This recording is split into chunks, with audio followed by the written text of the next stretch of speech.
Anda membutuhkan lawyer, apalagi yang bisa berbahasa Indonesia di Australia. Hubungi Integrity Lawyers. Karena Profesor Dani Indrayana senior partnernya punya izin praktek bukan hanya di Indonesia, tapi juga di Australia. Jadi urusan hukum Anda di Indonesia dan Australia bisa ditangani. Punya persoalan keimigrasian untuk sekolah, bekerja, berbisnis atau menjadi penduduk tetap, mau beli properti, mau membuat atau membeli perusahaan, punya masalah keluarga, waris, perceraian, ada persoalan-persoalan pidana, atau bisa juga mendapat kecelakaan kerja, kecelakaan lalu lintas, dan lain-lain. Bisa ditangani oleh Integrity Lawyers dengan profesional dalam bahasa Indonesia dan bahasa Inggris. Segera kontak Integrity Lawyers. www.integritylawfirms.com. Alhamdulillah, setelah menjadi satu-satunya law firm Indonesia yang membuka kantor di Melbourne, Australia, kami juga membuka kantor di Sydney. Mohon doa dan dukungannya terus untuk Integrity Lawyers. Salam integritas. Apa itu Integrity Lawyers? Integrity adalah satu-satunya law firm Indonesia yang berizin praktik di Australia. Kantor kami selain di Jakarta ada di Melbourne dan Sydney. Kami menangani masalah-masalah keimigrasian. Ingin jadi permanent residen, berbisnis, belajar, bekerja di Australia, tentu bisa menghubungi kami. Kami juga membantu masalah-masalah keluarga, cerai, tata asuh anak, pembagian harta bunuh gini, penjual belian properti atau bisnis, membuat kontrak dan perjanjian. Kami juga ikut menangani soal pembuatan surat wasiat, pembagian harta waris. Kami bahkan pernah menangani kasus-kasus pidana, kecelakaan kerja, dan kecelakaan lalu lintas. Ingin lebih jauh mengetahui tentang integrity, silakan kunjungi website kami www.integritylawfirms.com. Anda ingin punya rumah, apartemen, properti di Australia, atau ingin punya bisnis di Australia? Bagaimana caranya? Mudah, asal menghubungi kantor hukum yang tepat. Hubungi Integrity Lawyers, satu-satunya law firm Indonesia yang berpraktik di Australia dengan kantor di Jakarta, Sydney, dan Melbourne. Lebih jauh tentang kami, kunjungi website www.integritylawfirms.com. Anda ingin menjadi penduduk tetap Australia dengan berbagai fasilitasnya, jaminan kesehatan, jaminan kerja, kualitas hidup, fasilitas publik yang one of the best di dunia. Bagaimana cara mendapatkannya melalui jalur keluarga, bisnis, jalur kerja, minat dan bakat, bahkan pencari suaka? Hubungi Integrity Lawyers, satu-satunya law firm Indonesia yang berpraktik di Australia, berkantor di Jakarta, Melbourne, dan Sydney. Website kami www.integritylawfirms.com. Anda ingin bekerja, mencari cuan, bermigrasi ke Australia. Bagaimana mengurus visanya? Menjadi penduduk tetap, belajar, bekerja, berbisnis di Australia. Hubungi lawyer-lawyer handal di Integrity Lawyers. Kami satu-satunya law firm Indonesia yang berizin praktek di Australia, berkantor di Jakarta, Sydney, dan Melbourne, dan berpengalaman mengurus soal-soal keimigrasian. Lebih jauh ingin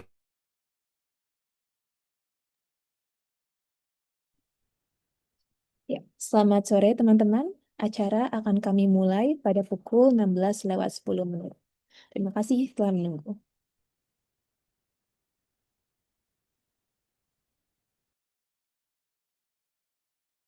mengenal Integrity Lawyers, kunjungi website kami www.integritylawfirms.com. Bagaimana cara membuat perjanjian berdasarkan hukum Australia, kontrak bisnis, kontrak kerja, dan berbagai perjanjian lainnya? Hubungi Integrity Lawyers, satu-satunya law firm Indonesia yang berizin praktik di Australia. Kantor kami selain Jakarta ada di Melbourne dan Sydney.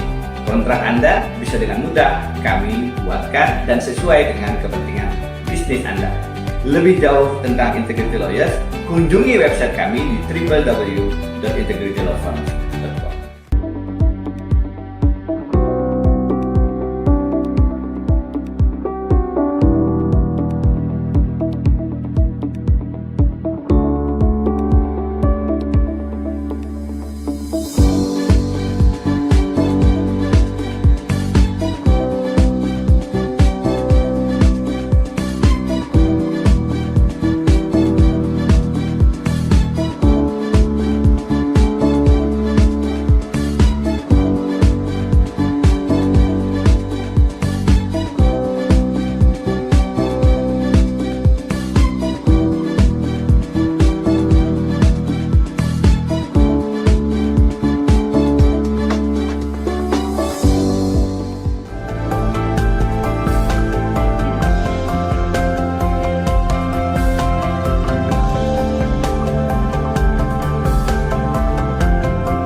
Teman-teman, kita mulai sesi webinar pada hari ini. Bismillahirrahmanirrahim. Assalamualaikum warahmatullahi wabarakatuh.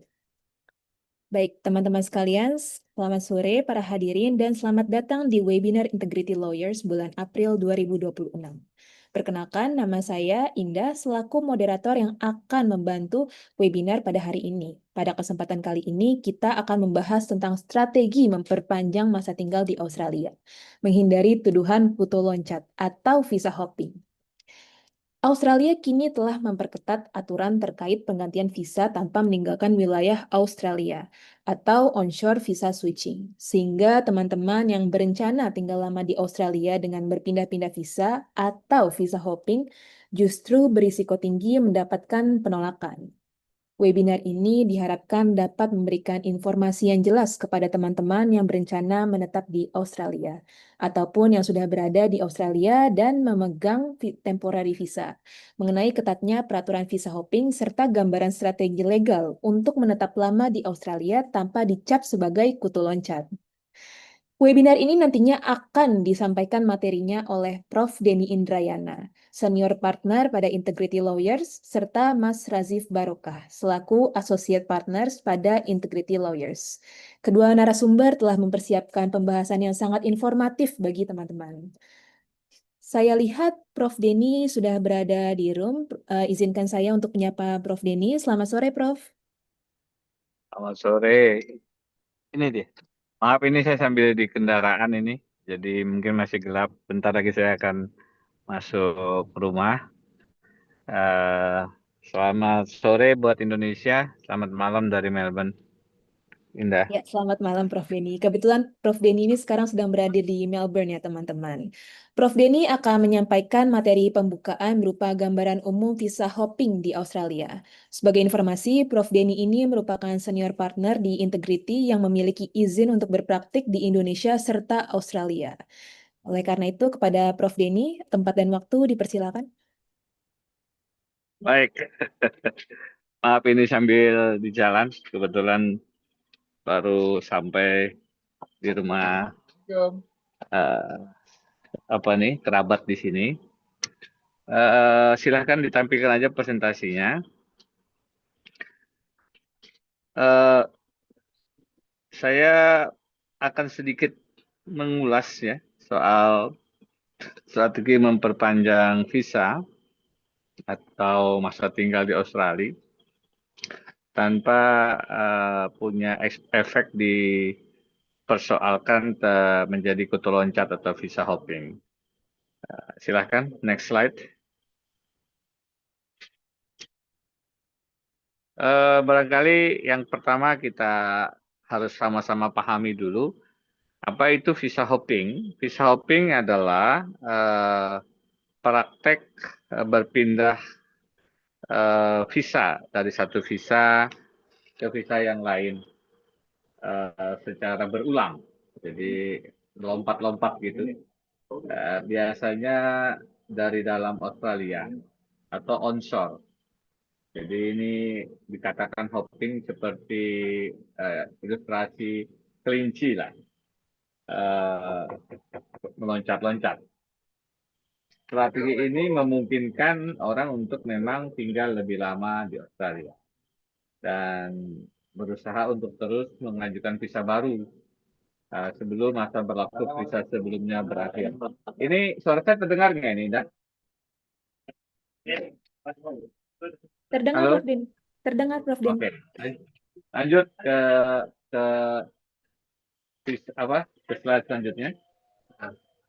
Jadi kalau kita bicara visa hopping, tujuan utamanya adalah untuk secara praktiknya itu untuk lebih selamat tinggal. Harapannya tinggal bertahun-tahun di Australia.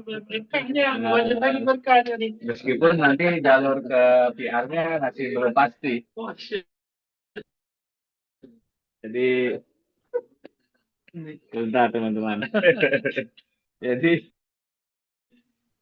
memang akhirnya visanya arah ke temporary-nya yang lebih banyak ya. Dengan harapan bisa dari satu visa lain itu mungkin 1 tahun, bertambah visa lagi dari 2 tahun, begitu. Lebih lama tinggal di Australia. Lanjut.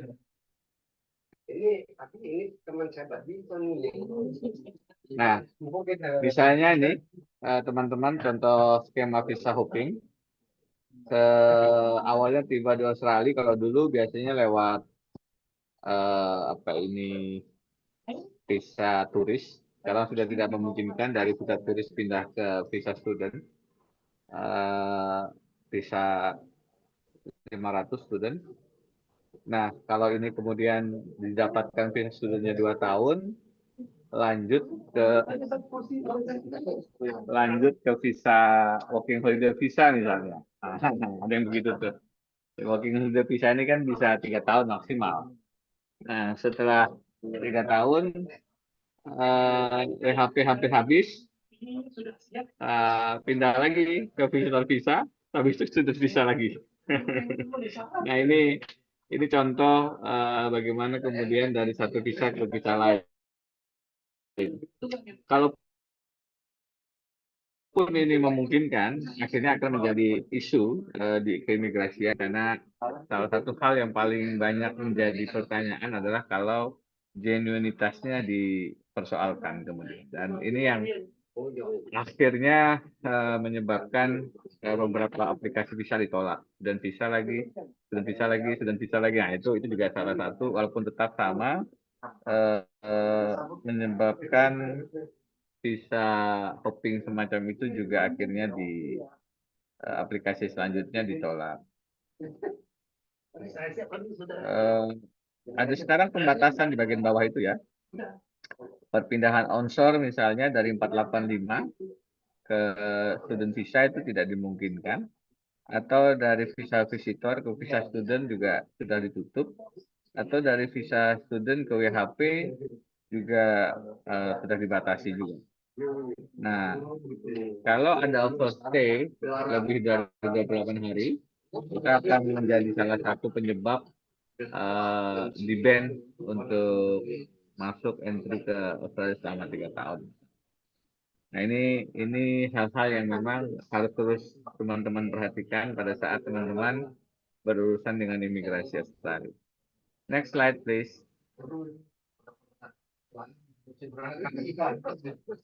Teman-teman, kenapa visa hopping ini kemudian diperhatikan dan dijadikan salah satu kebijakan untuk dilarang begitu? Karena dari ke hari ke hari memang imigrasi selalu mengupdate aturannya ya. Banyak sekali orang ingin bermigrasi ke Australia. Coba kita lihat di kotak pertama itu, hampir 500.000 orang tiba dengan niat tinggal dalam jangka waktu panjang. Sementara kuota untuk PR hanya 185.000 per tahun. Jadi ini ada over kuota ya. Kemudian yang kedua, yang sebelah kanan itu terkait dengan integritas dan keadilan sistem visa. Visa hopping itu dianggap bagian dari memanfaatkan celah administratif yang tentu saja loophole semacam ini merugikan pemohon yang mengikuti jalur lebih benar, lebih resmi begitu, sehingga memang akhirnya itu dijadikan satu modus yang dilarang.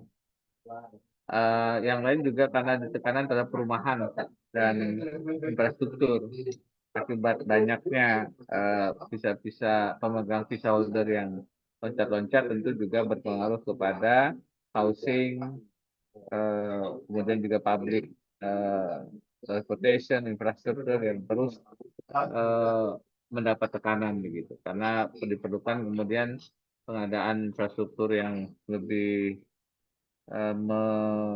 memfasilitasi banyaknya orang-orang yang tinggal di Australia, termasuk public transportnya. Next slide. Teman-teman,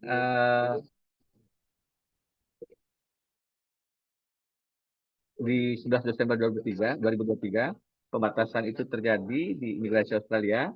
Ada cetak birunya, reformasi sistem imigrasi, yang dengan jelas secara eksplisit menutup celah atau loophole dari visa hopping itu. Tentu saja itu tujuannya mengurangi migrasi yang sementara, eh, lebih fokus kepada migran yang punya skill yang tinggi, dengan jalur PR, pathway PR yang lebih jelas, bukan semata-mata memperpanjang masa tinggal gitu, tanpa kemudian eh, ingin cepat kembali, tapi memang hanya untuk tinggal lebih lama dan memanfaatkan celah-celah itu. Nah, secara eksplisit pembatasan visa hopping itu disebut sebagai prioritas kebijakan, termasuk jalur visa, misalnya dulu visitor ke student atau dari graduate kembali ke student gitu. Itu salah satu yang secara eksplisit dicegah begitu. Nah, bagaimana nanti cara mengatasinya akan dijelaskan secara lebih jauh oleh associate partner Mas Rajib. Tapi sementara saya akan jelaskan lagi pengantar ini. Next slide. Eh, ini contoh-contoh larangan visa hopping ya. Dari temporary graduate visa 485 ke student visa, dari maritime crew visa ke student visa, dari visitor visa ke student visa, dari medical treatment visa ke student visa. Ini semua tidak dapat dilakukan onshore. Jadi kalau teman-teman dulu sering mendengar dari visitor visa ke student atau visitor visa ke, sekarang sih masih sering ya, partnership, protection yang sekarang sering. Nah, itu sih jalur yang belum ditutup ya. Dan hampir tiap hari saya mendapatkan konsultasi soal jalur ke arah protection visa. Tapi dulu visitor visa ke student visa itu dimungkinkan, sekarang sudah tidak lagi. Next slide.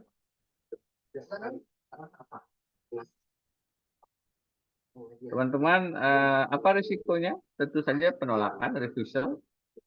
Praktek visa hopping itu berisiko untuk di refuse karena tidak mencerminkan tujuan yang genuine untuk mematuhi batas waktu temporary visa. Next slide.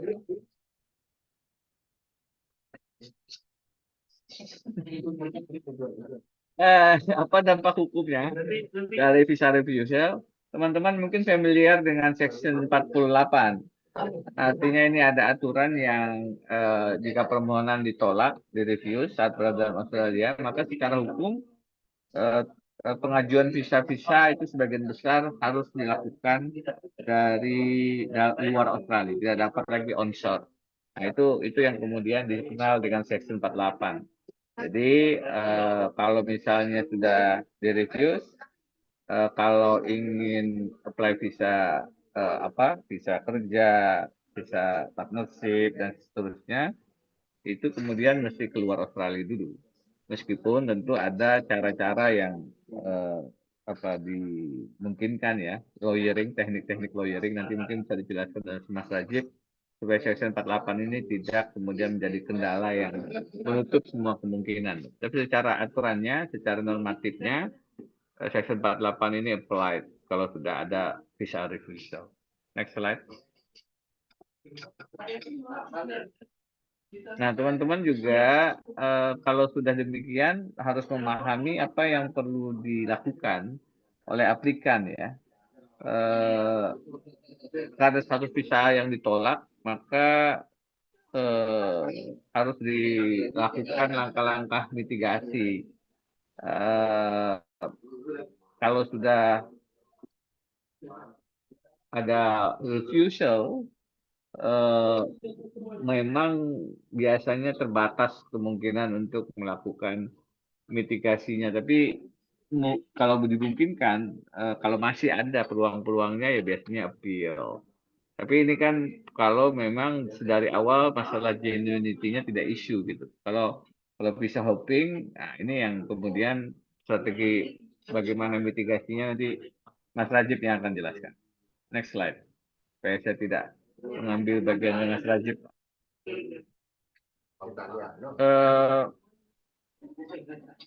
Salah satu yang bisa dicek adalah bagaimana mempertimbangkan opsi aplikasi offshore. Jadi dalam beberapa kasus keluar dari Australia dan mengajukan visa dari luar negeri itu bisa memberi posisi yang lebih kuat, terutama lagi jika jalur PR-nya memang lebih jelas ya. Nah, tapi masalah visa hopping ini jadi barangkali juga akan menjadi catatan yang perlu diantisipasi. Nah, bagaimana antisipasinya nanti juga lebih jelas akan disampaikan oleh Mas Wajib. Nah, yang kedua, lakukan evaluasi jalur secara realistis. Jadi teman-teman harus meninjau ulang peluang menuju PR-nya. Nah, jika belum jelas, tentu konsultasi dengan mencari bantuan profesional. Integrity tentu berpeluang untuk melakukan langkah-langkah itu. Next slide, please. Apa saja jalur PR yang mungkin dan seterusnya, teman-teman nanti akan disampaikan oleh Mas Rajib. Saya hanya ingin mempertegas, silahkan kalau ada yang ingin nanti ditanyakan, salah satu caranya adalah datang ke website kami, nanti akan terhubung langsung dengan WhatsApp kami.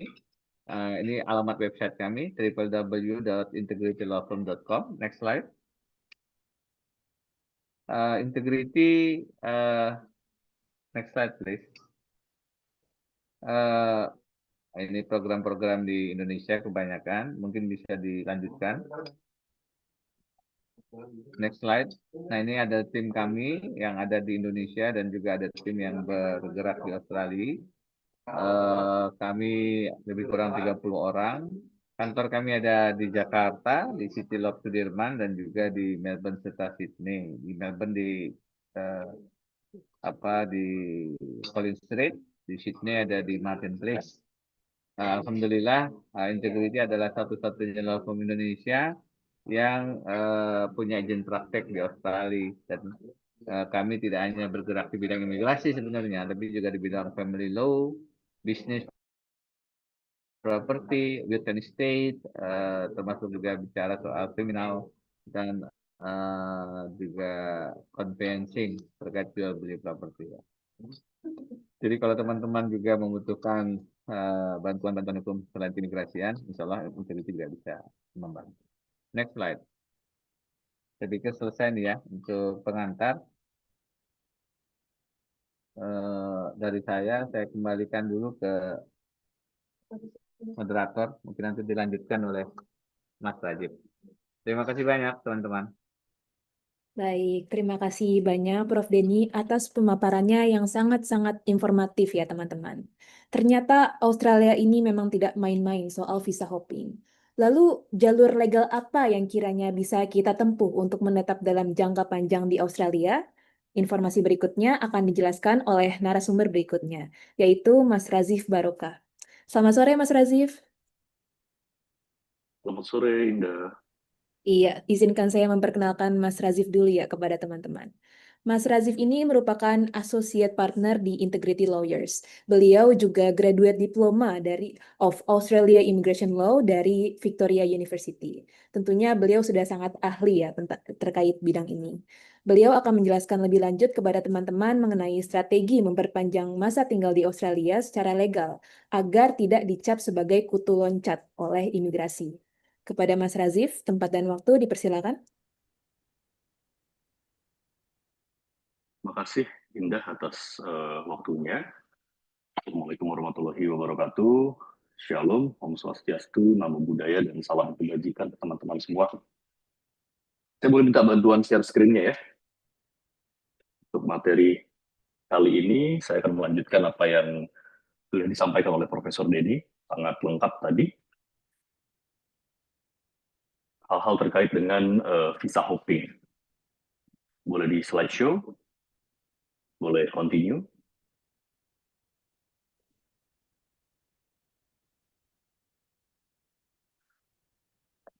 Boleh di teks slide berikutnya. Ya, ini juga tadi sudah disampaikan ya. Apa sih yang dimaksud dengan visa hopping? Visa hopping ini kan sering digunakan oleh beberapa orang ya, tidak hanya dari Indonesia tapi juga dari negara-negara lain untuk tinggal dan bekerja di Australia menggunakan visa apapun itu gitu ya. Jadi tujuan utamanya adalah gimana caranya untuk stay, kerja, cari uang gitu. Nah, ini biasa kita sebut sebagai permanent temporary. Jadi dia selamanya temporer gitu ya. Biasanya sering dilakukan sering dimulai dengan visitor visa, dari visitor ke student, ke 485, terus balik lagi ke student lagi, terus ada yang 15 tahun di Australia menggunakan visa student. Ada juga yang memang dari visitor langsung ke student terus-menerus gitu ya. Ada juga dari WHV, dan yang juga paling sering terjadi adalah apply ke protection visa dengan apapun alasannya. Yang penting dapat breeding visa, dan itu digunakan sebagai legality untuk stay dan bekerja di Australia tanpa memiliki tujuan ke permanent residency. Ada orang yang sebetulnya hampir semua orang tentu memiliki tujuan ya ke permanent residency, pengen jadi permanent resident. Tapi sebetulnya tujuan ini tidak boleh hanya sebatas keinginan saja. Jadi tujuan ini harus tergambar dalam sebuah plan yang jelas, dikaitkan dengan bagaimana peluang pekerjaan atau karir yang ada di Australia, serta probabilitasnya berdasarkan hukum imigrasi Australia. Ada teman-teman yang ingin memiliki tujuan PR dengan occupation yang dia miliki, as a cleaner gitu misalnya. Tapi ternyata posisi cleaner ini sedang tidak dibuka untuk permanent residency. Nah, ketidaktahuan akan hal ini nih yang mengakibatkan orang fall under the visa hopping. Dan sayangnya, teman-teman, praktik-praktik visa hopping ini mempengaruhi masyarakat yang ingin apply visa menggunakan dasar yang original. Jadi ini berdampak juga kepada mereka. Ketika ada warga negara Indonesia yang ingin datang ke Australia sebagai student, benar-benar niatnya menjadi seorang student gitu ya, akhirnya juga terdampak dengan praktik visa hopping, sehingga imigrasi juga akan memeriksa mereka semua dengan sudut pandang yang sama. Nah ini juga yang menjadi dampak negatif daripada visa hopping yang sering dilakukan oleh beberapa orang. Gitu. Next.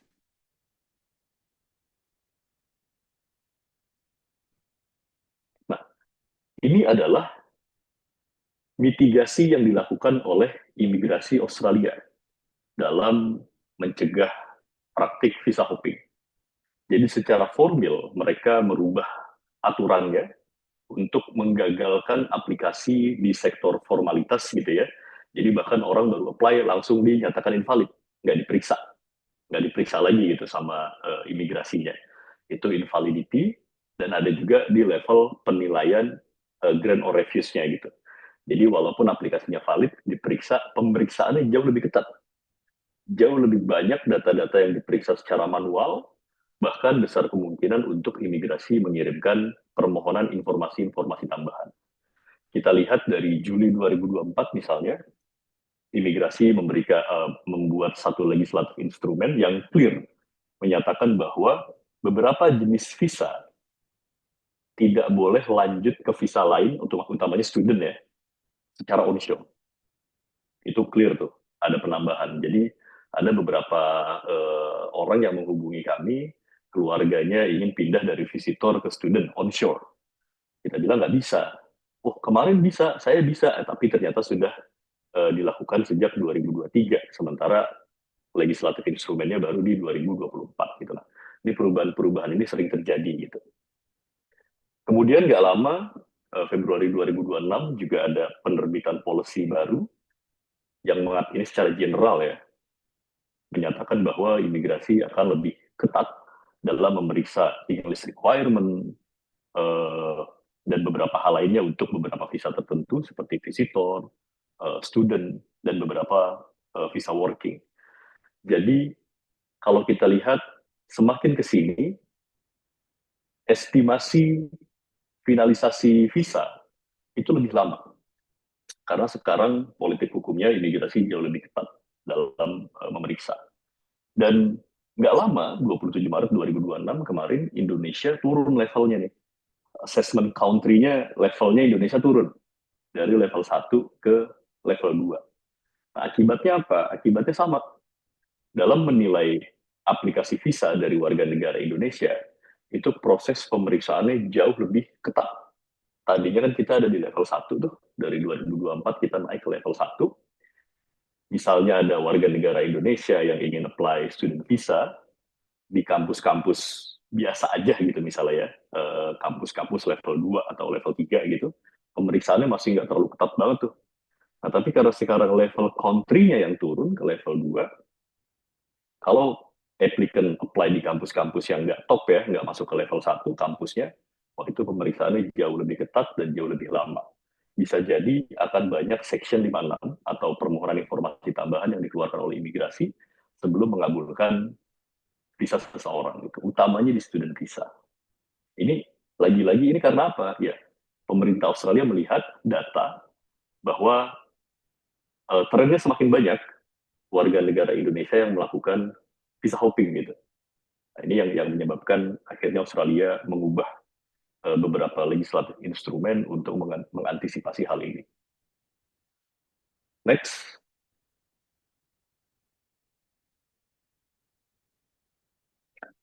Oke, ini legislatif instrumennya, teman-teman. Mungkin teman-teman tahunya adalah, oh sekarang nggak bisa nih dari visitor visa ke student visa onshore gitu ya. Sebetulnya bukan hanya student visa saja, ada beberapa jenis visa sekarang yang dilarang. Ada visa 403. 403 ini sebetulnya juga sering digunakan untuk visa hopping, tapi bukan oleh orang Indonesia. Kalau 403 ini lebih ke arah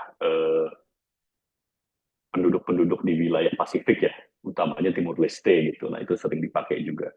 426, 485, 485 juga sering dipakai. Jadi orang udah student, apply ke temporary graduate, dari temporary graduate 1,5 tahun nggak ada perubahan, dia masuk student lagi gitu. Nah, itu juga jadi nggak boleh. Visa 600 visitor, 601 visitor yang elektronik, 602 medical treatment, 651, 771 visa transit, visa maritim, dan juga visa diplomatik. Jadi sekarang ada 10 jenis visa yang tidak boleh apply ke student visa secara onshore. Gitu. Jadi bukan hanya visitor visa saja. Next.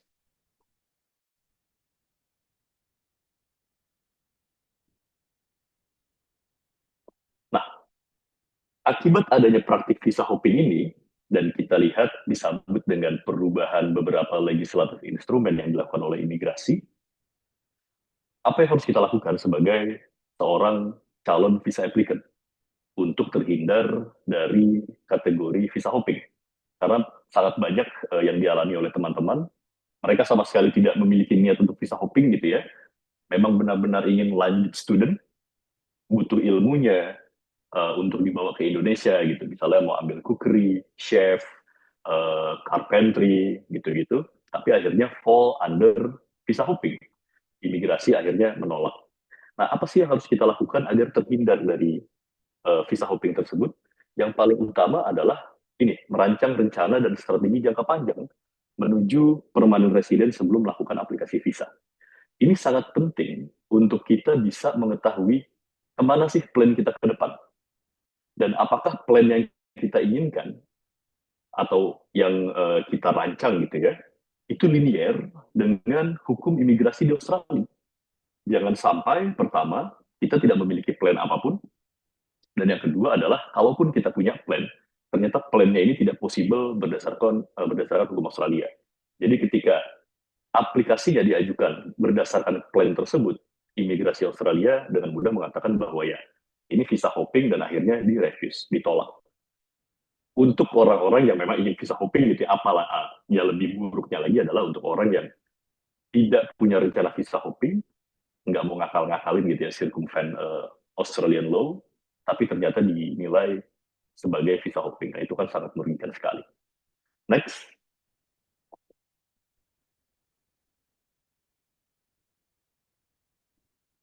Next, Nadila. Ini suara saya masih terdengar ya? Soalnya saya dapat informasi unstable connection ya di laptop saya. Jadi Masih mungkin, terdengar, Mas? Ya, kira-kira gimana? ya, kayaknya saya khawatir terputus gitu ya. Oke, berikutnya adalah, nah ini adalah 3 contoh, ini contoh ya, nanti kita akan bahas lebih detail. 3 contoh stream visa yang paling umum nih, tersedia nih, yang bisa digunakan untuk menghindari visa hopping. Yang pertama adalah visa skill independent. Visa skill independent ini adalah untuk orang-orang yang memiliki skill pada occupation tertentu, yang tentunya occupation-nya harus terbuka ya, di dalam skill occupation list, daftar pekerjaan yang bisa apply visa, begitulah bahasa gampangnya. Tapi dia independen, dia nggak perlu sponsor dari perusahaan. Nah, Tapi meskipun dia tidak perlu sponsor dari perusahaan, jangan salah teman-teman, jangan berpikir bahwa oh berarti saya bisa apply kapanpun tanpa sponsor perusahaan, karena kan kebanyakan visa kerja susah nyari sponsornya kan gitu. Nah, kalau visa skill independent ini, syarat sponsornya dihilangkan, tapi applicant harus bersaing dengan orang lain di okupasi yang sama. Jadi misalnya ada seorang chef gitu ya, ingin apply visa, dia nggak mau masuk lewat jalur sponsor dari perusahaan, ya dia bisa masuk lewat jalur independen, tapi dia bersaing dengan applicant chef yang lain. Nah, ini ada beberapa jenis visa nih, ada 3 jenis visa, ada 189, ada 190, ada 491. Nah, disinilah calon applicant tuh harus mengulik-ngulik di wilayah mana yang applicant-nya sedikit, poinnya rendah, kan gitu. Nah, jadi orang bisa memutuskan untuk apply di wilayah tersebut karena probabilitas menang kompetisinya lebih tinggi. Nah, ini juga penting untuk jadi pengetahuan bahwa tidak semua skill visa itu butuh sponsor dari perusahaan. Dan kalaupun independen, point test itu susah, tapi kita bisa lihat di wilayah-wilayah mana yang probabilitasnya lebih besar. Nah, jadi daripada kita langsung berpikir visa hopping, udahlah langsung protection aja gitu misalnya. Nah, ini juga bisa menjadi salah satu stream yang ditelusuri. Berikutnya adalah visa partner. Nah, ini visa partner ini juga penting untuk diketahui secara detail.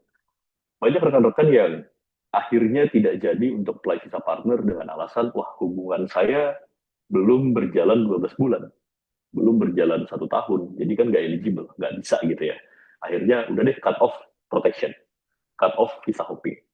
Nah, ada aturan-aturan detail, misalnya untuk teman-teman yang belum 12 bulan, itu bisa mengajukan pendaftaran de facto relationship ke BDM masing-masing state.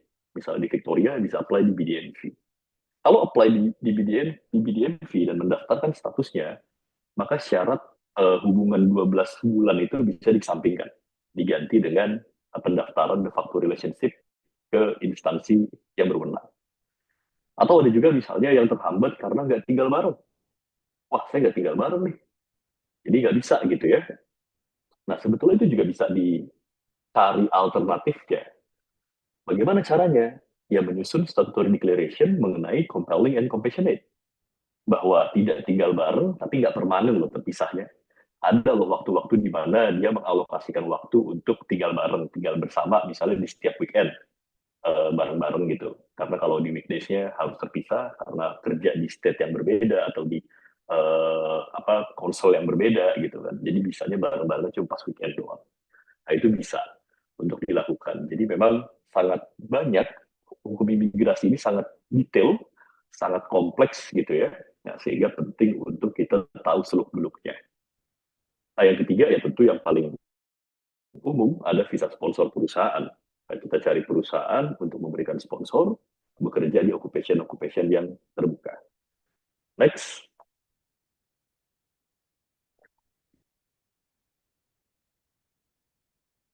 Nah, ini juga penting menyambung dari strategi roadmap tadi yang saya sampaikan, bagaimana cara merancang peta jalan atau roadmap menuju permanent resident yang clear. Karena kalau tanpa itu, akhirnya seseorang apply visa itu ya udah apply aja. Yang penting dapat waktu tinggal, dapat hak kerja, udah selesai. Ke depannya mau kayak gimana ya nanti lihat bagaimana nanti gitu. Yakinlah teman-teman, ketika kita tidak melakukan sebuah perencanaan, khususnya dalam sektor migrasi ini, sebetulnya kita sedang merencanakan sebuah kegagalan. Nah, tentu itu yang ingin dihindari. Kenapa? Karena banyak applicant yang merasa bahwa udahlah apply aja dulu, yang penting biayanya murah, dapat waktu tinggal, bisa kerja. Tapi yang tidak difikirkan adalah berapa lama masa lawful itu bisa dimiliki. Kalau ternyata hanya 2 bulan, 3 bulan, habis itu hilang lagi visanya, nah itu kan justru merugikan. Dan yang seperti itu pada akhirnya nanti membutuhkan biaya yang lebih tinggi untuk dirawat tuh lawful statusnya gitu ya. Nah, that's why kita selalu menyarankan agar peta jalan itu dibuat sedini mungkin. Apa sih isinya? Isinya adalah tentu background daripada calon applicant, baik itu background pendidikan, pekerjaan, kehidupan, hubungan keluarga, dan lain sebagainya. Karena itu adalah pintu masuk utama kita untuk memilih kira-kira visa mana yang cocok dan relevan, baik secara hukum imigrasi maupun secara kemungkinan yang terbuka di Australia gitu ya, baik dari sektor labor, pekerjaan, sektor keluarga, sektor pendidikan, dan lain sebagainya. Kemudian yang penting untuk dipertimbangkan juga adalah preferensi dan rencana tinggal. Jadi kalau calon aplikan memiliki preferensi untuk tinggal sebagai ingin membangun karir sebagai guru gitu misalnya ya, teacher, nah berdasarkan itulah nanti analisa untuk peta jalan itu dilakukan. Karena banyak sekali orang yang akhirnya memaksakan sebuah karir yang tidak sesuai dengan preferensi dia, akhirnya ketika student visanya di grant, baru jalanin tahun pertama udah stres duluan, udah nggak sanggup sama materinya. Sementara kalau kita gagal dalam menjalankan course-nya, itu ada resiko cancellation visa. Dan cancellation ini hukumnya lebih parah daripada refusal. Kalau refusal kita masih dikasih waktu 35 hari untuk banding. Tapi kalau cancellation, itu sejak saat itu visanya berakhir dan langsung ada di posisi unlawful. Nah, bagaimana hak bandingnya? Ya kita bisa juga sih banding, tapi banding sudah dalam posisi yang unlawful.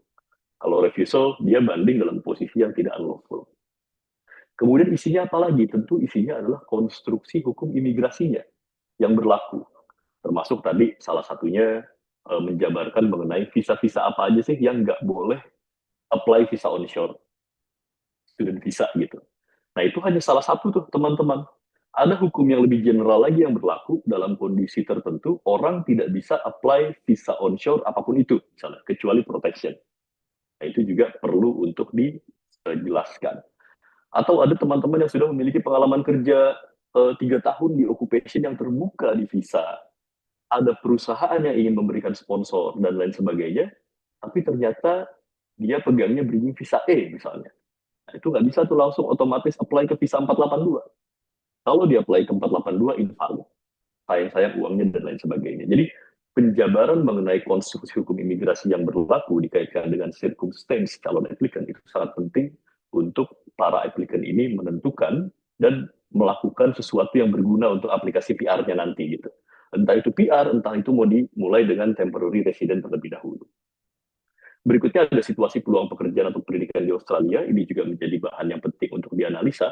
Jangan sampai secara hukum imigrasi memungkinkan, tapi ternyata tiba-tiba secara faktualnya itu benar-benar nggak ada kesempatan untuk melakukan itu. Contohnya, yang sekarang trennya sedang negatif itu adalah aged care misalnya.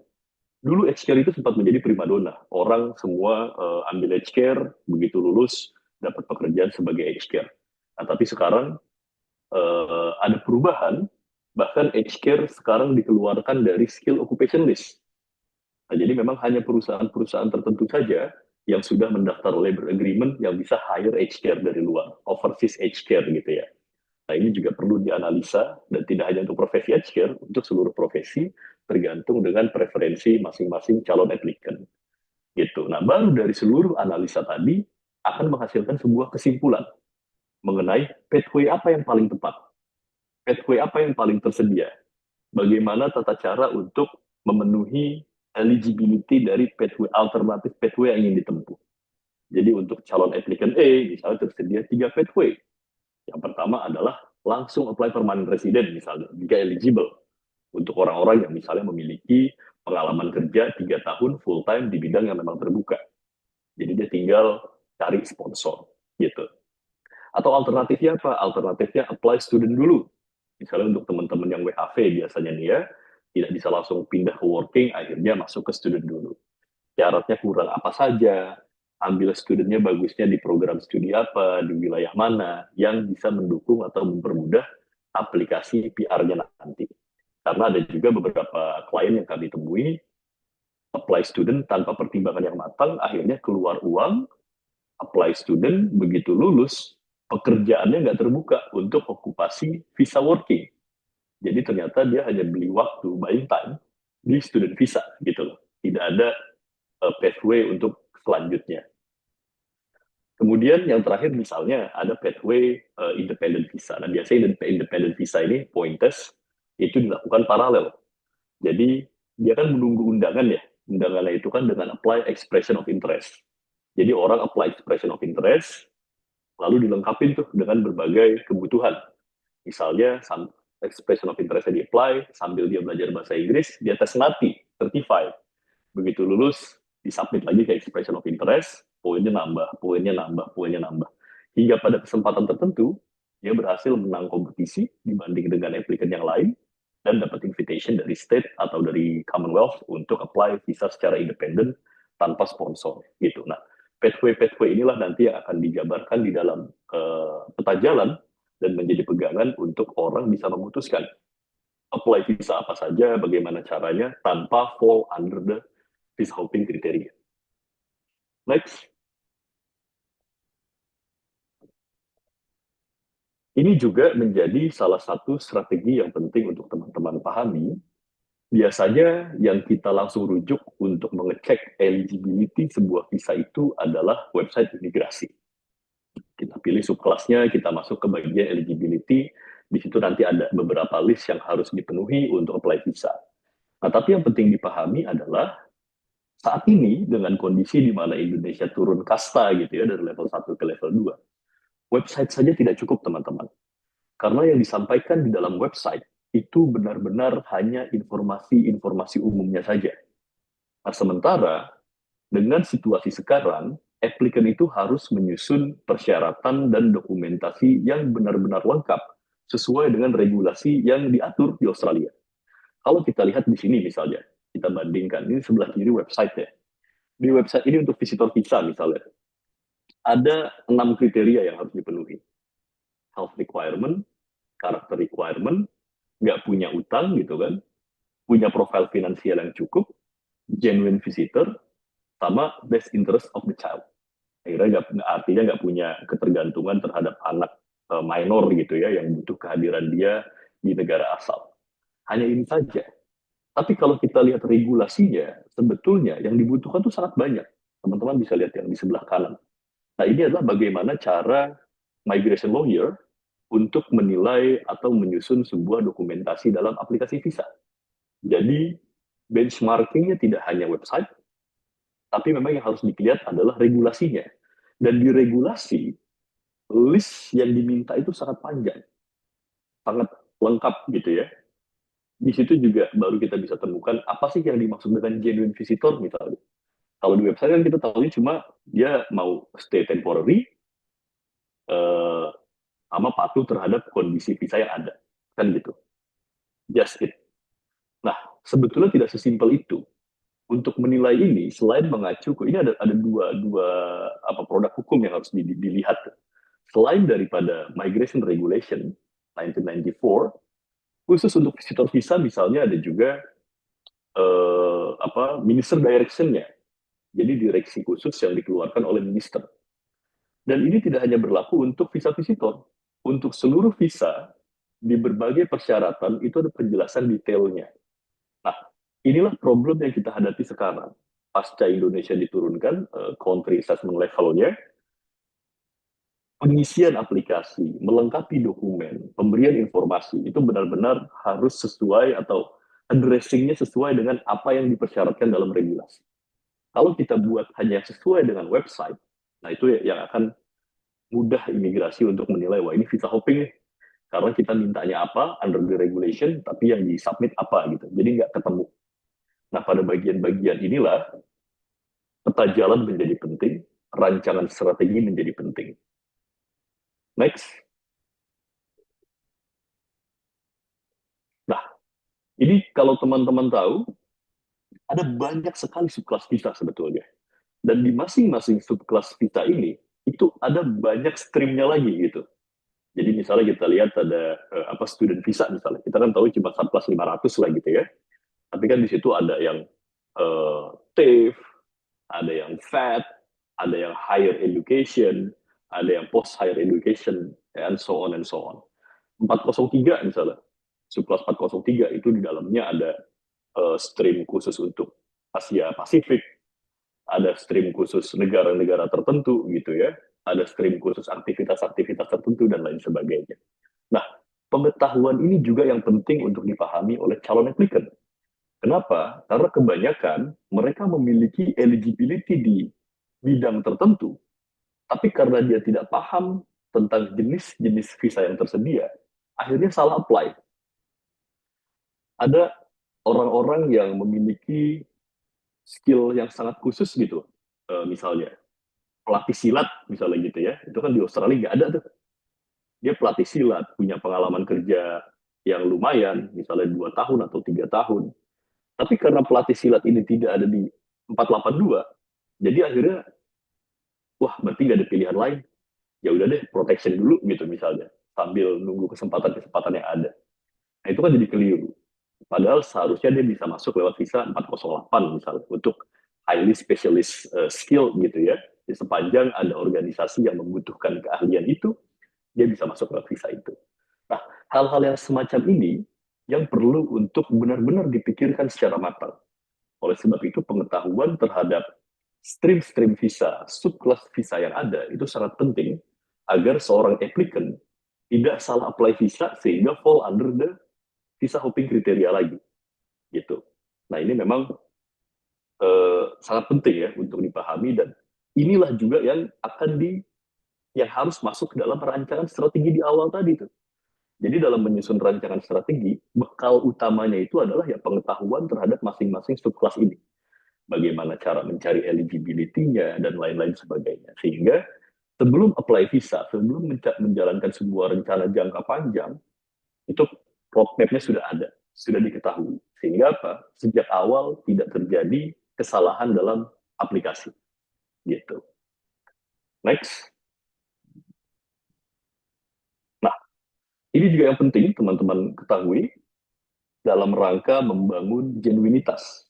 Karena yang paling utama sekarang adalah masalah genuinity, originality gitu ya, dalam apply sebuah visa.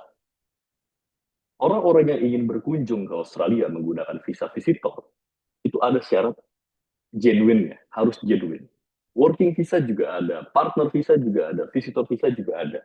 Nah, pada bagian ini yang seringkali dilakukan oleh applicant yang akhirnya jatuh ke tribunal, ke court. Karena dalam merancang genuinity requirement-nya, itu tidak sesuai dengan rancangan atau aturan yang ditentukan dalam instrumen-instrumen hukum Australia. Student visa misalnya. Student visa itu salah satu syarat utama membangun genuinitas adalah kebutuhan yang linier dengan program yang ingin diambil. Kebutuhannya itu bisa berasal dari pendidikan, bisa berasal dari pekerjaan, bisa berasal dari bisnis, bahkan bisnis juga bisa. Jadi untuk teman-teman yang memiliki bisnis keluarga, misalnya di bidang sektor pertanian misalnya, sementara selama ini teman-teman kuliah hukum, wah berarti saya nggak bisa dong apply graduate di bidang agriculture misalnya ya. Nah, itu kan salah tuh jadinya tuh. Padahal dengan mempunyai bisnis keluarga yang dijalankan, itu bisa dibangun sebagai jembatan argumentasi bahwa aplikasinya genuine. Nah, itu lebih baik dikejar ke arah sana dibanding datang, visitor, lalu menjadi visa hoppers.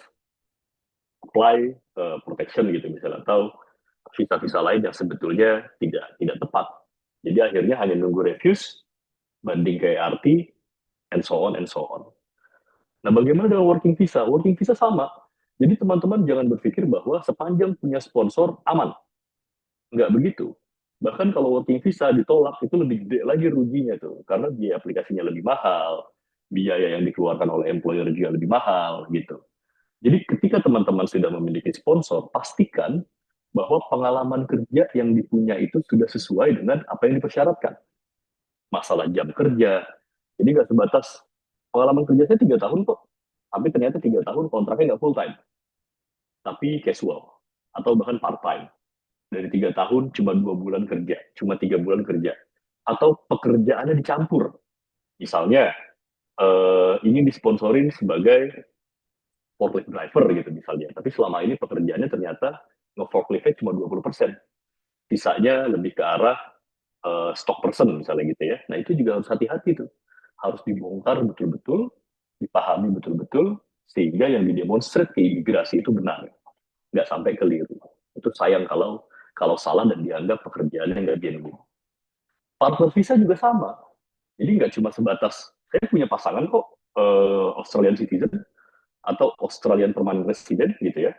Terus langsung berpikir, oke, berarti partner visa saya aman. Lodge.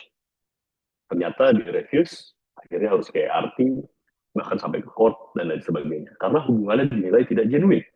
Nah, untuk menilai sebuah hubungan genuine atau tidak, itu banyak sekali tuh hal-hal yang harus dipenuhi. Nggak cuma, bahkan yang sudah merit gitu ya, saya kan sudah punya merit certificate. Ya, genuine dong, belum tentu. Karena kita turun nih levelnya nih, bahkan lebih lebih ketat lagi sekarang. Kita betul-betul harus melihat bagaimana sih sebuah hubungan pernikahan itu dianggap genuine. Lagi-lagi kan di situ harus membuktikan misalnya tinggal bersama, joint account, properti bersama, punya rancangan masa depan yang masuk akal, dan lain sebagainya, dan lain sebagainya. Bahkan menikah saja sekarang tidak hanya cukup untuk menunjukkan marriage certificate agar dianggap genuine, apalagi yang de facto. Sangat banyak pertimbangannya, dan memang masing-masingnya harus dipenuhi. Jangan sampai ada yang ketinggalan. Visitor visa juga sekarang walaupun dibilang pendaftaran visa yang paling simpel secara hukum, tapi secara faktual ini adalah pendaftaran visa yang paling kompleks. Karena sangat banyak aplikasi yang masuk di tengah keterbatasan delegates dalam menilai gitu ya. Sumber daya manusia imigrasi Australia juga jadi terbatas. Dan itu tadi, profil financial sama hubungan untuk kembali ke negara asal gitu ya, itu harus benar-benar kuat dibuktikan. Di visitor visa ada satu pasal yang sangat berbahaya. Karena imigrasi itu bisa menilai menggunakan bahasanya gini, any other relevant matter. Apapun itu, discretionary. Jadi apa aja nih yang kepikiran sama delegasi imigrasi untuk mengatakan orang ini genuine atau tidak, itu jadikan pertimbangan. Nah, untuk ini, jadi sangat sulit juga apa yang harus dibuktikan, tidak cukup hanya sebatas apa yang tercantum dalam regulasi dan policy, kita juga harus masuk ke dalam sektor praktikal. Nah, jadi sekarang aplikasi visitor visa pun menjadi aplikasi yang kompleks. Nah, genuinitas inilah yang harus ada di kepala teman-teman yang ingin apply ke visa berikutnya untuk tahu apa sih visa berikutnya yang ingin di-apply dan apa syarat genuinity-nya. Kalau sudah tahu itu, itulah yang harus dibangun dari sekarang agar mudah didemonstrate dalam bentuk dokumen, dalam bentuk penjelasan tertulis, dan ketika dibaca oleh delegasi imigrasi, itu mudah untuk dinilai sehingga nggak fall under the visa hopping. Next. Nah, ini juga penting juga untuk teman-teman pahami, ini sudah masuk ke dalam level beyond the immigration. Karena ini kalau tidak beruntungnya gitu ya, calon applicant sudah apply visa, ditolak visanya. Dengan berbagai alasan, utamanya sesuai dengan bahasan kita kali ini adalah dianggap nggak genuine. Visa hopping gitu ya, ini cuma mau loncat-loncat visa aja nih, ini cuma mau permanently temporer, kayak gitu kan. Next step-nya itu kan adalah apa? Banding. Banding itu ada beberapa lembaga yang bisa diajukan, baik step by step, maupun diloncatin gitu ya. Tapi kan biasanya yang direkomendasikan adalah step by step. Seluruh lembaga ini memiliki konsep dan struktur yang berbeda, yang nggak bisa hanya disubmit begitu saja dengan orang awam. Kalau untuk submitnya aja ya mungkin bisa, sebatas tahu bagaimana sih prosedurnya, oke, submit, selesai. Tapi kalau kita targetnya adalah lebih dari itu, untuk mendapatkan permanent resident, bukan hanya sebatas ingin stay selamanya secara temporer, nah ini harus teman-teman pahami, beda daripada lembaga-lembaga ini. Misalnya ERT, ini adalah tahap pertama bagi teman-teman yang direfuse visanya. Dia bisa tahap pertama ke tribunal. Ini levelnya belum court. Tribunal ini masih memeriksa kesalahan yang dilakukan oleh imigrasi dalam membaca keterpenuhan persyaratan. Misalnya, teman-teman syaratnya adalah IELTS 6 untuk visa 186 gitu misalnya ya. IELTS 6 all band. Nggak boleh ada each band yang di bawah 6 misalnya gitu. Tiba-tiba imigrasi tolak aplikasi visanya dengan alasan IELTS-nya ini nggak memenuhi. Ada yang di bawah 6 gitu. Nah, di situ bisa dikoreksi sama tribunal. Oh, ini salah baca nih kamu nih. Kan gitu. Jadi tribunal masih memberikan kesempatan untuk memenuhi persyaratan-persyaratan yang dianggap tidak memenuhi. Atau misalnya ketika apply, kita tertentu, syarat bahasa Inggrisnya belum cukup. Ditolak, begitu ditolak, ternyata baru datang nih, syarat bahasa Inggris yang cukup. Tes lagi gitu kan. Nah, itu masih bisa diperbaiki di tribunal. dalil-dalil merit kita bilang, merit review, uji kelayakan, bukan ujian hukum sebetulnya ERT ini. Oleh sebab itu ketika mengajukan permohonan ke ERT, argumentasi yang disampaikan itu adalah argumentasi kelayakan. Apakah saya ini layak atau tidak, dan imigrasi salah dalam menilai. Gitu. Begitu masuk ke tingkat court, itu betul-betul berubah, teman-teman. Court sudah tidak lagi menilai fakta-fakta, tidak lagi menilai apa yang kalian sajikan di imigrasi. Yang dia lihat adalah apakah ada kesalahan hukum, prosedur yang dilanggar dalam memeriksa sebuah visa yang dilakukan oleh imigrasi atau tribunal. Begitu juga dengan federal court. Federal court memeriksa kesalahan hukumnya FCFCOA, High Court beda lagi. High Court bahkan butuh kaitannya dengan pelanggaran hak-hak konstitusional dari para applicant. Nah, kenapa perbedaan ini penting? Karena ini biasanya kami jadi kesulitan gitu ya sebagai lawyer untuk melanjutkan perkara-perkara yang sudah didaftarkan. Karena begini, ketika orang-orang daftar ke tribunal, tapi argumentasinya justru argumentasi FCFCOA, atau sebaliknya, argumentasinya FCFCA, mendaftarnya ke FCFCOA, tapi argumentasinya argumentasi yang di tribunal. Akibatnya apa? Akibatnya hakim akan dengan mudah mengatakan bahwa aplikasi ini logam. Betul-betul ditolak, sehingga untuk diajukan banding-banding berikutnya itu jauh lebih susah. Bisa jadi bahkan belum sampai ke pengadilan aja, itu udah ditolak. Kenapa? Ini udah sengaco-ngaconya dari awal gitu. Kalau bahasa mudahnya gitu ya, misalnya nih, analoginya, katakanlah tribunal ini restoran Padang misalnya. Kita datang ke restoran Padang, tapi yang dipesan bukan masakan Padang. Yang dipesan adalah knalpot motor misalnya. Itu kan jauh sekali tuh. Tribunal, restoran Padang, saya pesannya knalpot motor. Ya. Kalau mau pesan knalpot di bengkel kan gitu. Itu analoginya seperti itu tuh. Kalau terjadi seperti itu, kalian datang ke lawyer, ke migration agent, udah sangat sulit diperbaiki. Nah ini juga yang penting untuk teman-teman pahami. Ya, kalau saran kami sih ya sebelum mengambil langkah hukum, lebih baik sedini mungkin mendapat advice profesional. Gitu. Bahkan kita datang ke restoran Padang, mesennya sushi aja masih salah gitu kan. Tapi kan setidaknya masih sama-sama makanan. Semakin kekeliruannya itu ngaco, nah inilah yang menyebabkan semakin sulit untuk diperbaiki, dan lebih parahnya lagi, imigrasi itu melihat data-data aplikasi di tahap tribunal dan court. Semakin dia lihat argumentasi dari orang-orang Indonesia ini sangat amat ngaco, dampaknya apa?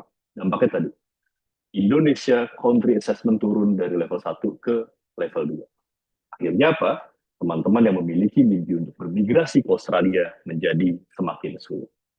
Nah, itu adalah dampak buruk daripada visa hopping dan benar-benar harus dihindari dengan strategi yang tadi kami sampaikan. Next.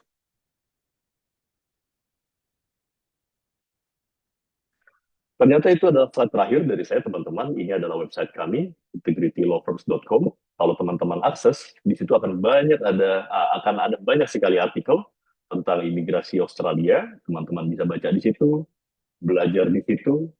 Ada pop-up nomor WA dan juga Gmail, email dari teman-teman Integrity. Kalian bisa menghubungi kita semua dan mengajukan pertanyaan-pertanyaan atau konsul. Next. Ya, ini sama program Integrity. Next. Ini adalah tim kami di Indonesia dan juga di Australia. Next. Alamat kantor kami, teman-teman, ada di Jakarta, di Sudirman, di Melbourne, dan di Sydney. Next.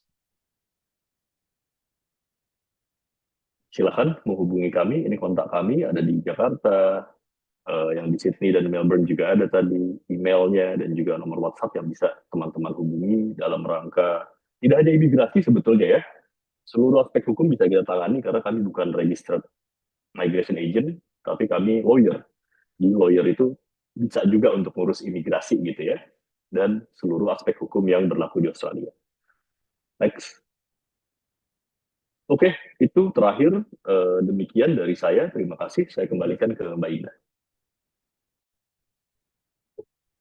Baik, teman-teman, itu tadi pemaparan dari Mas Razif. Terima kasih Mas Razif atas pemaparannya yang sangat membuka wawasan serta aplikatif ya bagi teman-teman yang berencana menetap di Australia atau mungkin sudah berada di Australia dan ingin memperpanjang masa tinggal. Baik, teman-teman, setelah kita mendengarkan pemaparan dari para narasumber, kini kita akan membuka sesi tanya jawab. Bagi teman-teman yang masih memiliki pertanyaan atau ingin berkonsultasi singkat dengan para ahli hukum langsung yang sudah ahli ya terkait hukum migrasi Australia, dipersilakan untuk bertanya melalui fitur raise hand atau kolom chat, yang mana pertanyaannya akan saya bacakan. Silakan teman-teman.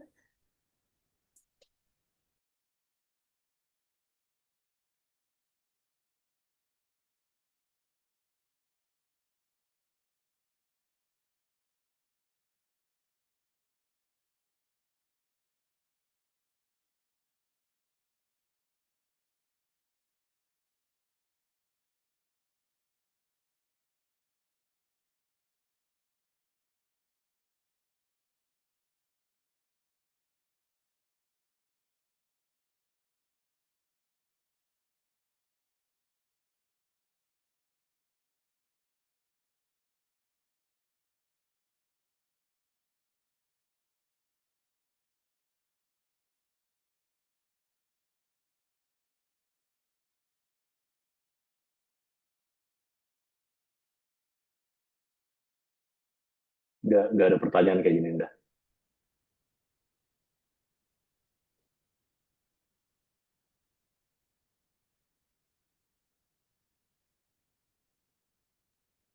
Ya, mohon maaf ada kesalahan teknis teman-teman. Ternyata saya mendapat laporan bahwa chatnya masih disable ya. Ini ada yang raise hand. Baik, kepada saudara Reza Syaputra, dipersilakan.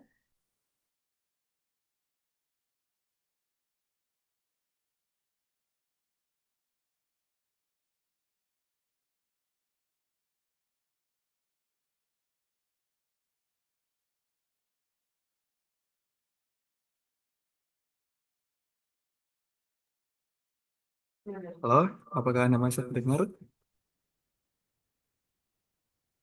Ya baik, sebelumnya terima kasih kepada moderator dan juga kepada Prof. Denny dan Mas Razif yang sudah memaparkan terkait dengan materi sebelumnya. Perkenalkan, nama saya Reza Syahputra. Sebelumnya saya minta maaf karena belum bisa on cam karena sedang di perjalanan juga. Mungkin pertanyaan saya cukup sederhana. Dalam kasus saya sendiri itu, saya merupakan seorang pria 23 tahun dan saya ada rencana untuk bekerja di Australia. Nah, tetapi saya juga ingin mengajak orang tua saya, yakni bapak dan ibu, untuk ikut ke Australia. Nah, apakah itu akan memungkinkan dan kira-kira jenis visa apa sih yang paling tepat untuk saya gunakan bersama dengan orang tua saya? Terima kasih.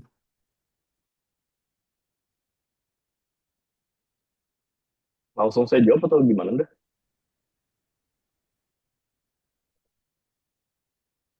Baik, kepada Mas Razif, dipersilakan untuk menjawab pertanyaannya. Oke, oke, Mas Reza, 23 tahun ya. Kalau untuk working visa, ini perlu dipahami ya.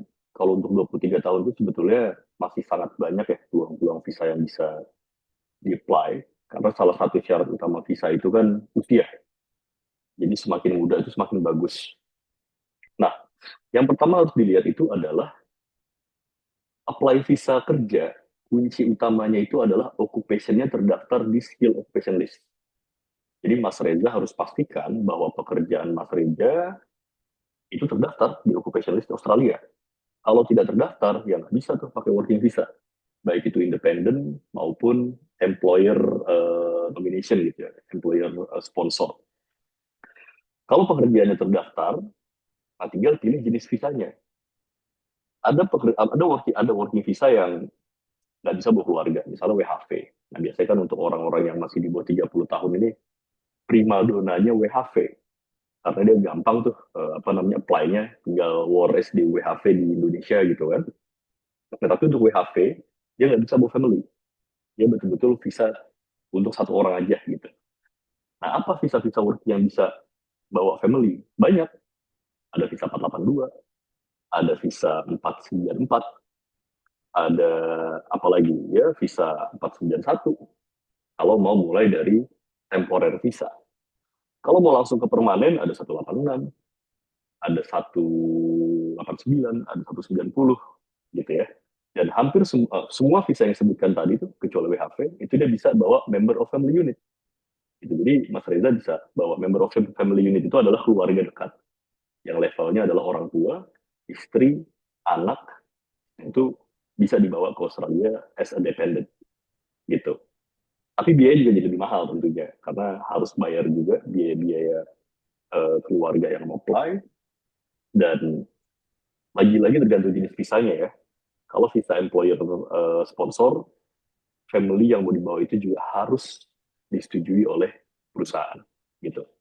Jadi ini masih umum banget pertanyaannya, dan itu tadi kalau kalau ingin mendapat opini yang betul-betul akurat, memang kita harus tahu pekerjaannya apa, background pendidikannya apa, bagaimana situasi keluarganya, dan lain-lain. Baru nanti akan keluar advice yang jauh lebih akurat. Gitu. Itu kan tadi masih pilihan tuh, 482, 494, 186, dan lain-lain. Kalau kita tahu lebih akurat dan kita lakukan analisa lebih dalam, pilihannya bisa dipersempit. Oh ternyata yang paling memungkinkan visa A atau visa B. Gitu. Itu Mas Reza.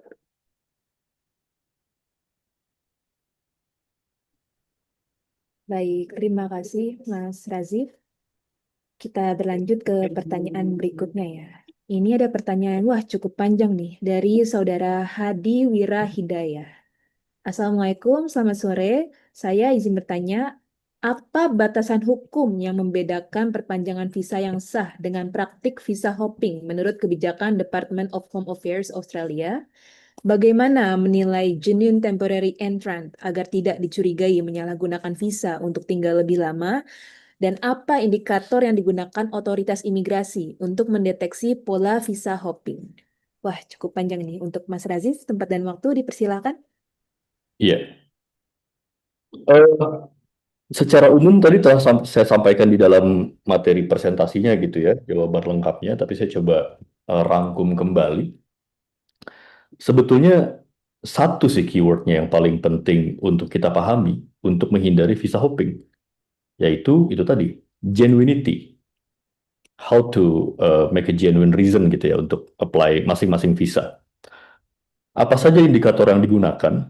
Masing-masing visa punya indikator yang berbeda dalam menilai apakah orang ini punya intensi yang genuine atau tidak untuk apply visa tertentu tadi. Makanya kan tadi saya pecah tuh, ada student visa, apa elemennya, working visa, apa elemennya, partner visa, apa elemennya, dan lain-lain. Yang paling susah adalah visitor visa. Kenapa? Visitor sama student sekarang. Kenapa? Karena dia punya pasal sapu jagat. Any other relevant matter. Jadi delegates itu dikasih ruang yang sangat luas untuk menilai apakah seseorang ini genuine atau tidak. Kalau partner kan limitatif tuh, hubungannya harus genuine gitu ya. Atau kalau working visa limitatif juga, pekerjaannya harus genuine. Nah dilihat dari apa? Dari pay slip-nya bener atau enggak, gajinya gitu ya, kualifikasinya. Nah tapi kalau visitor sama pasal jagat itu tuh yang bikin rumit. Jadi katakanlah yang banyak, asetnya banyak di Indonesia, akal untuk apply student visa, misalnya, ini misalnya ada dalam mengisi form, menyampaikan 10 ruko. Itu kan banyak tuh. Itu kan menunjukkan bahwa orang ini apply student ya memang untuk belajar gitu ya, bukan bekerja. Kenapa?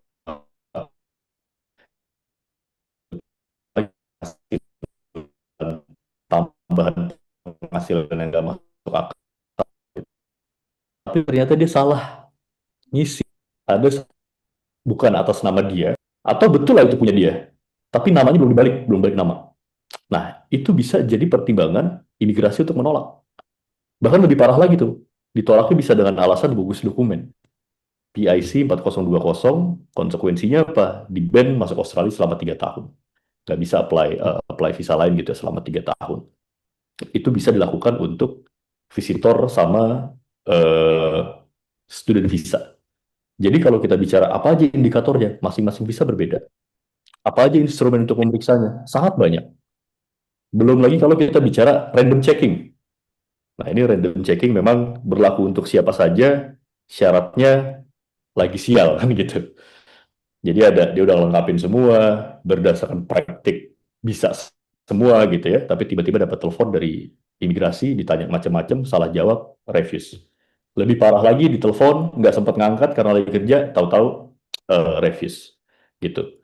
Jadi memang sangat penting untuk apply visa dengan menyediakan berbagai macam backup plan gitu ya, nomor yang dihubungi dan lain sebagainya. Itu sih yang bisa saya sampaikan. Saya kembali. Baik, terima kasih Mas Razif atas penjelasannya. Karena tadi saya mengambil pertanyaan dari kolom chat, sekarang kita lanjutkan dengan pertanyaan dari yang peserta raise hand. Oke, ini ada satu peserta raise hand bernama Renaldi Tri. Renaldi Tri, silahkan unmute.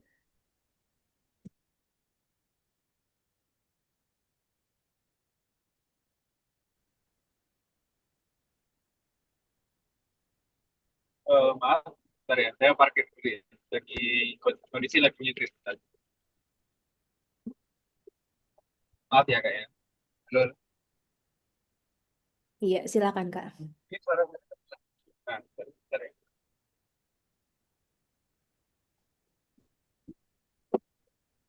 Saya agak tertarik sama yang itu sih kak, yang dikatakan sama Kak Rasif itu yang sebelumnya tentang SOL, Skill Occupation List setiap daerah gitu ya. Kalau misal saya mau ngincarnya visa 491 nih, tapi saya itu ingin tahu gitu, kayak em, apa kalau bilang ya, kayak apa kalau bilang ya, misal tuh pekerjaan yang lagi high demand banget di setiap ini tuh secara secara database-nya itu, kan saya udah juga udah nyari-nyari di Reddit dari mana itu, kayak nggak terlalu nggak ini, kayak nggak konkret gitu loh. Nah, apa ada kah dari Integrity Lawyers ini mungkin ada data konkret tentang SOL yang sedang dibutuhkan di entah di WA, entah di Darwin, entah di manapun itu, entah di Victoria bagian Bedico atau apa gitu, apakah ada kan? Soalnya saya butuh banget sih itu untuk untuk lanjutan dari visa saya sekarang pathway PR gitu. Terima kasih.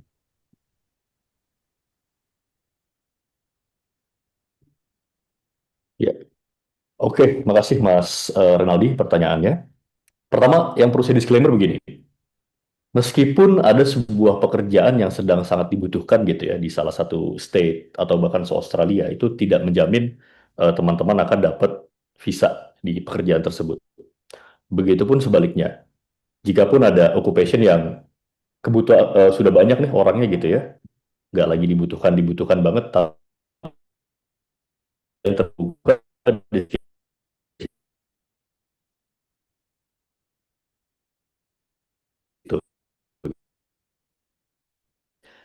adalah bagian-bagian yang memang tidak bisa siapapun itu beyond daftar di wilayah yang lebih dibutuhkan, itu kan pasti probabilitas atau peluangnya kan lebih besar.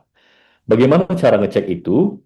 Ya tentu yang paling standar adalah kita lihat dari ketersediaan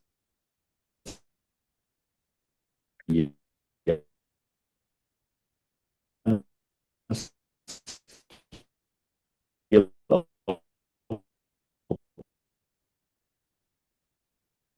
list yang ada di website imigrasi. Memang itu perlu dari regulasi. Sementara regulasi itu berubah dan sometimes website kurang cepat melakukan update perubahan.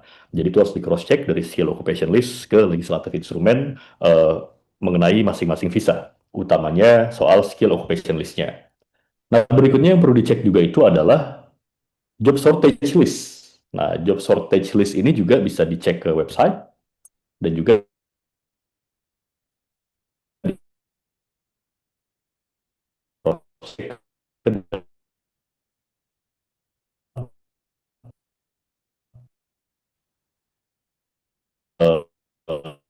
data gitu ya, gitu. Invitation round yang terjadi di tahun-tahun sebelumnya. Kalau memang invitation round yang terjadi tahun-tahun sebelumnya itu tidak mengeluarkan untuk profesi tersebut, ya itu bisa diasumsikan bahwa state tersebut lagi tidak butuh occupation yang ya nggak keluar itu, gitu. Nah dari situlah kita bisa mengambil presentasi tuh, persentase kira-kira sedibutuhkan apa sih occupation ini di dalam sebuah state, gitu. Tapi lagi-lagi tadi yang saya sampaikan itu nggak menjamin. Katakanlah ini dibutuhkan nih 90% butuh banget gitu ya. Apply di situ. Wah, harusnya pasti keterima dong. Enggak juga. Kenapa? Karena lagi-lagi perusahaan itu kan juga akan mencari dulu local worker-nya.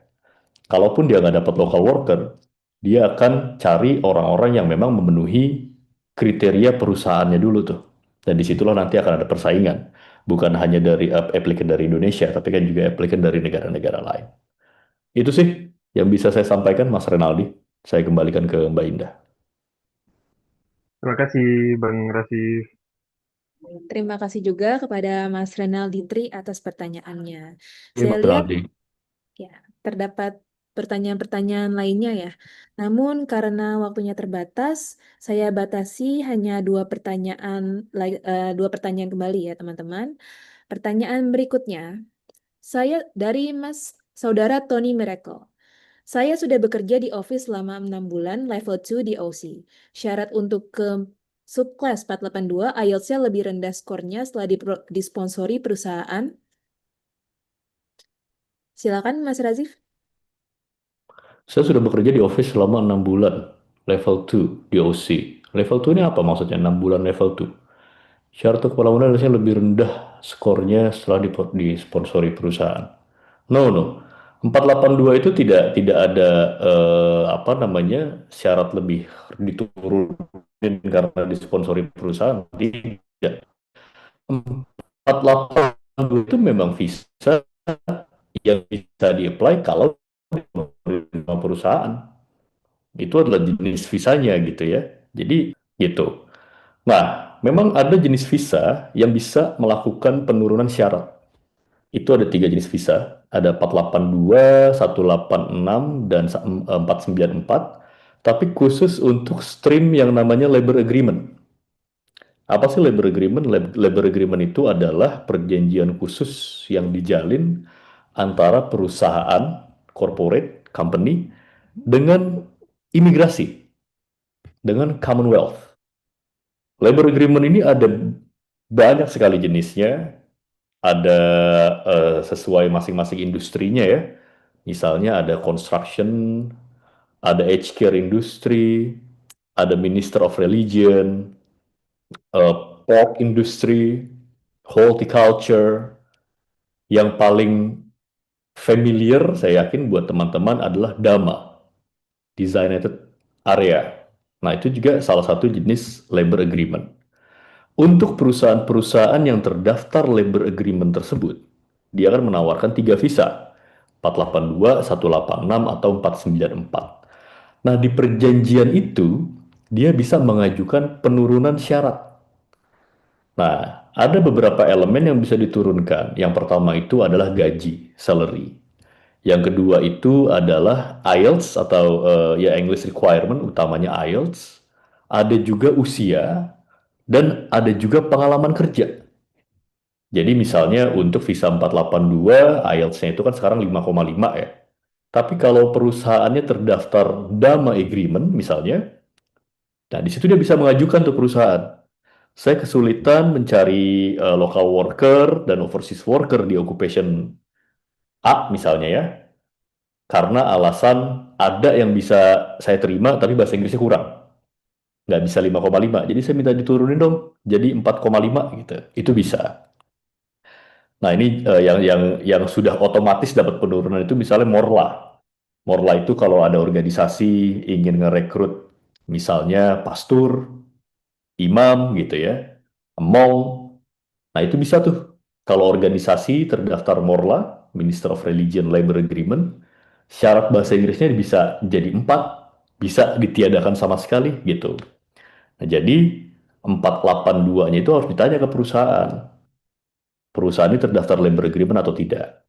Itu bisa dicek di website juga sebetulnya. Teman-teman cek aja di Google gitu ya, list of labor agreement. Nanti keluar tuh bisa dicari daftar perusahaan atau organisasi yang terdaftar labor agreement. Tapi lagi-lagi website itu kan tergantung dari secepat apa mereka ngupdate dengan data real gitu ya. Kalau di website ada, ya biasanya punya tuh dia. Tapi kalau nggak ada, bisa ditanyakan langsung email ke masing-masing perusahaannya. Biasanya perusahaan sama organisasi terbuka soal itu tuh. Kalau dia bilang punya labor agreement, dia akan bilang. Itu yang bisa saya sampaikan, Mbak Indah. Baik, semoga pertanyaannya menjawab ya Mas Tony. Semoga jawabannya dapat memberikan informasi yang Mas Tony harapkan. Selanjutnya, pertanyaan terakhir untuk kesempatan pada hari ini, mengingat waktu sudah hampir memasuki waktu maghrib ya di Indonesia sekarang teman-teman. Jadi ini pertanyaan terakhir untuk kesempatan kali ini. Pertanyaan dari saudara Sarah Engko. Selamat malam, saya Sarah ingin bertanya. Saya memiliki rencana untuk PR dan sekarang ini saya sedang dalam working holiday visa. Selagi saya menjalani visa, saya mengikuti kegiatan belajar selama 3 hingga 4 bulan untuk mendapat certificate 3. Apakah dari rencana itu ada kemungkinan baik untuk mendapatkan PR di kemudian hari? Terima kasih. Wah, ini terkait peta jalan menuju PR. Silakan Mas Razif, tempat dan waktu dipersilakan. Ya, oke. Lagi-lagi ini masih banyak hal yang harus diperiksa ya. Yang pertama adalah sertifikat nya di bidang apa. Itu kan juga akan masuk ke dalam kaitannya apakah bidang pekerjaannya terbuka untuk apply to PR atau tidak, atau bahkan apply to temporary visa atau tidak gitu ya. Kemudian juga ada kaitannya dengan di mana ambil sertifikat di state apa dan lain sebagainya. Ya, kalau waktu 3 sampai 4 bulan ini dimanfaatkan untuk dapat sertifikat untuk apply visa, sertifikat untuk bidang bidang healthcare. Nah, itu dia yang tadi saya sampaikan. Saat ini healthcare itu lagi keluar tuh dari tahun 2004 kalau nggak salah, yang tadinya dia primadona gitu ya. Terus tiba-tiba di-kick dari skill occupation list. Jadi healthcare tidak bisa di-apply untuk 482 secara normal. Healthcare provider, kalau dulu kan healthcare provider bisa langsung rekrut overseas worker. Siapapun itu, karena healthcare ada di skill occupation list, ditarik gitu ya, disponsorin. Tapi sekarang lagi nggak terdaftar di skill occupation list. Jadi, provider yang ingin ngerekrut overseas worker, ingin ngerekrut Mbak Sarah gitu misalnya ya, perusahaan ini harus terdaftar labor agreement dulu. Jadi dia harus ngurus izin khusus dulu tuh. Kalau sudah dapat izinnya, baru dia bisa rekrut seorang HCAT. Kalau tidak, ya nggak bisa. Harus cari wilayah Dama misalnya. Nah, di wilayah Dama pun juga harus dilihat lagi apakah occupation aged care-nya lagi dibuka atau tidak. Kalau lagi dibuka, bisa masuk. Kalau nggak bisa masuk. Jadi, sayang-sayang sertifikat aged care-nya. Kecuali sertifikat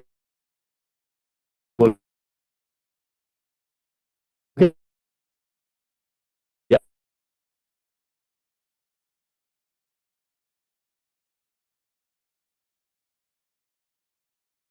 child care. Nah, 48 syarat relevan occupation. Jadi kalau beda sepanjang 3 kode ENSCO pertamanya sama, itu masih bisa apply. Jadi saran sementara saya gitu,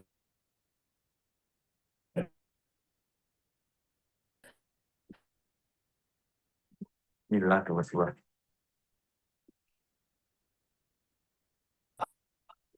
harus dilihat di wilayah Dama. Kalau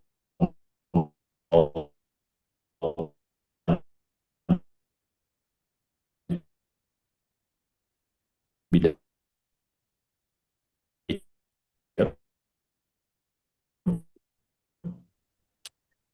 jadi